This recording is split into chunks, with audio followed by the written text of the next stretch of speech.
Hello, I return with another episode of Milsurp Warrior, episode 2. I'm kind of gonna jump around with this series on really what I'm gonna review. So today's episode will be on rifles. Right here, to preface this video, this is an airship gun. I have no actual rifles that are anywhere near compatibility with an AR. This is primarily for YouTube reasons and for my own safety reasons. Think of that what you will. Now, this here AR is a SEMA Car 15. It's a pretty good replica. What you really want to do with these older style rifles is see if you can get your hands on say something like a Picatinny rail, primarily for, especially if it has a carry handle. See this one? See, there's this little hole. As you can see here, there's this little hole in this. This is for the ability to add a rail and then mount an optic on this. Now, irons are pretty good. They'll do you real good. Same thing with just a regular hollow or regular, red dot, But what does you even better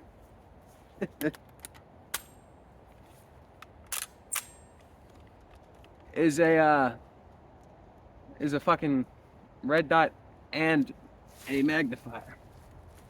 That combination will set you in gold. So what you will want is, with these, again, the little hole, a screw will go in here. You'll mount the optic mount or optic rail. You put your thingy in, and then you put your red dot probably much more forward, and then you will put your other thingy towards the back, your magnifier towards the back, off to the side, whichever side you really want. I recommend on these older style rifles, since they are primarily one hand operated, primarily on the right or facing the left, but primarily for the right hand, I recommend keeping it off to this side so that you have your red dot and then you, or if you want to get real fancy with it, an LPVO. If you want to have night vision capabilities, one, you're very poor. Stop here. If you want night vision capabilities, don't. These milsurp rifles were specifically built not to handle fucking nod capabilities. I mean, if you're rocking a $200 Amazon night vision setup, then sure, go for it. But if you're wanting to, be all milsurp but have like PVS 14s or quad nods, fucking piss yourself, boy. I don't want you here. If you have all that shit, leave. Now, rifles like this, especially when mounting stuff like lights or say a laser, you don't need a laser. You don't. Lasers are for guys who like to clear rooms. We don't like them here. How we clear a room is with a hand grenade or burn the house down. Be a man. Now, if you want a light, get a hose clamp, get your light, and hose clamp it to the side. Simple as. But if you really want to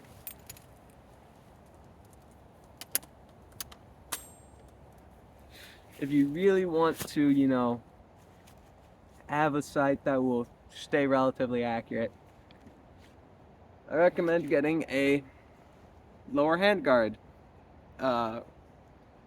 like one of them foregrips that has a light in it. They were like pretty ubiquitous, however the fuck you say it, back in the 90s. You saw a lot of guys, especially during the Mogadishu times, having them. So early 90s. I recommend you use that. That will help you, especially if you want, I don't know, you're going into a dark room and you ran out of grenades. But back on to what we were saying. Once you put on a relatively decent optic and a light or so, if you choose, then your rifle's pretty much done. But now we're going to get to the options of rifles. I have this AR here. ARs are very compatible with modification. Now, like the name of this show says, we're going to talk milsurp. You want a milsurp rifle, and you want to kind of be effective. You're limited to primarily 2 platforms. Hell, maybe 3 if you really want to spend some money. AK and AR. Usually, guys who want to run all milsurp will go and buy a cheaper AR, use 20 rounders for it with just irons. Cool. But usually milsurp, or at least in my case, milsurp implies that you have a rifle already that your dad bought because it has some historical value, say like a Mosin, say a Grand. If you really want to use those, so be it. You'll have to figure shit out on your own. Tape a fucking flashlight to it. Actually, don't. That's sacrilege. If you do that, you're more than excommunicated. You're going to the worst place known to man, California. Now, an AK is quite easily to be set up for actual operations, but say you have an SK, say you have some old battle rifle. Well, get good with it. Simple. This goes for like every piece of kit you have. It is better that you only have this one kit and you become extremely familiar with how it works and how good you will become with this kit than having 20 billion different kits for very specific purposes, but you never train with them. Then there's no need for them. You know? Pardon that noise. That's the cows over there. They're hungry. So,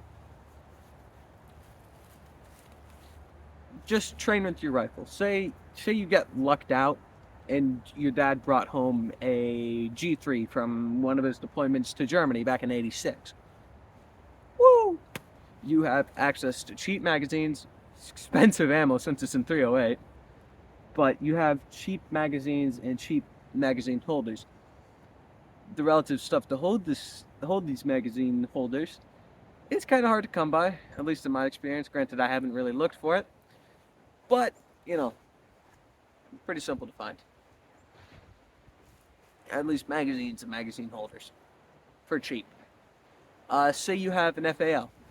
An FAL is still moddable to this day, and it can become a very good battle rifle at the cost of it being a heavy son of a bitch at, I think, Primo Extremo modded out at like damn near 20 pounds or something. I don't know.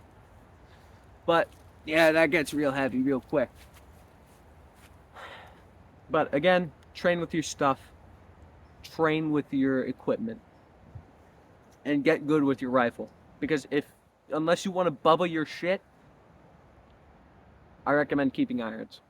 Because irons, well, yes, say I look out and over there, I can't really see shit. Hell, I can't see shit with my eyes now. I can't see it with irons. Never mind if I get shot at. I just kind of duck and spray in the general direction. But that's kind of how wars are fought. That's how we did it in Nam. That's kind of how we did it in World War II. But, get good with your equipment. Train with it. If you can, get your hands on a very cheap AR. Get 20 rounders for it. or something like that. But other than that, that's pretty much it for this episode. I might make a new episode maybe today, but the light, as you can tell, is fading, and I'd like to go home, which is over that way, and I got a while to go. So, may God bless you in anything that you do, and have a wonderful day, gentlemen.